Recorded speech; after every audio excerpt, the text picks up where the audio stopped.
Yes, so as I was telling you, Beth, I was I feel called to like share with non-Christians, about what God is doing, in the UTRGV campus.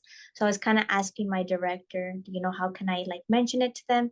And he was basically giving me um the idea to go ahead and share with them like, hey, would you like to, make an impact in the world and being part of this ministry?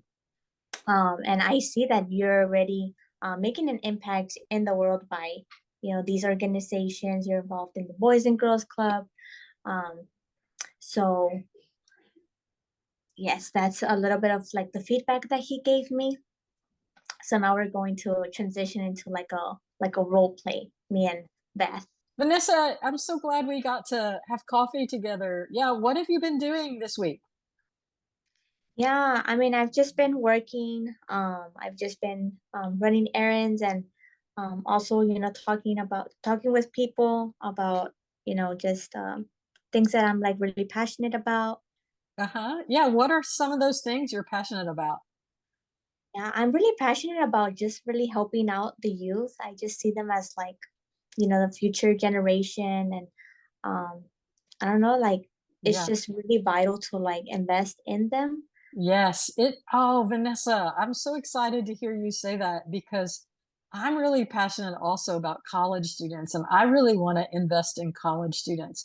So I wonder, it's really obvious you're making an impact by connecting with the youth. Would you be willing to help me make an impact with college students? And one way you could do that is by being what we call a partner with me. It means that you would help me when you would encourage me when you think about this work that I'm doing, that I would tell you about what I'm doing. It also means that you might come and help me do something on my campus that would make an impact sometime. We get volunteers to come help us all the time. And another way you could help would be if you could give money to help fund this organization that I'm serving with that's allowing me to make an impact. Is that something that you would consider doing? Maybe giving $75 every month to my organization so that I can make an impact in today's college students? Yes, no, Beth, that sounds amazing.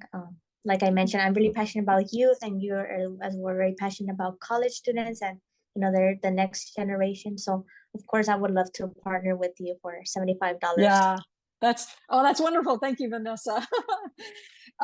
Yeah, so in our role play, yeah, how do you ask non-Christians? You don't use Christian words, so you don't really need to talk about would you give to this ministry or would you help me disciple students?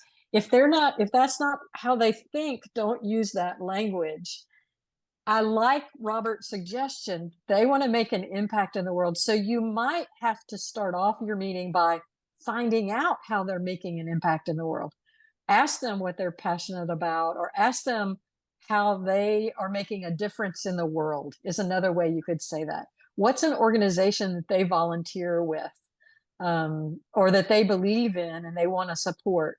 If you ask them, then you're going to find out if it's a food pantry or Boys and Girls Club or a running club or whatever it is, they'll tell you about it. Then you can use that to then say, just like you're trying to make an impact, I'm trying to make an impact. Or just like you want to make a difference in the world, I want to make a difference in the world. So you have to kind of know what they're involved with before you can make that connection. But then when you make that connection, it goes easy from that to would you support me making an impact in the world? So that's how I would suggest if you're wanting to have a support appointment and an ask with someone who's a non-Christian to giving to your ministry and supporting you. And I think it's a wonderful thing to do, Vanessa. And I would encourage you, if God has laid it on your heart, the names of people that you know, to ask them. You trust God. It's the God ask, right? You're asking God to provide you partners, and you're asking God to help them respond. You don't worry about what conversation they have with God. You just worry about your part of it. God will move even non-Christians, just like he did when Nehemiah asked the king for Mhm. the resources. So trust God to kind of speak to them about that in his own way, and don't worry about that too much. So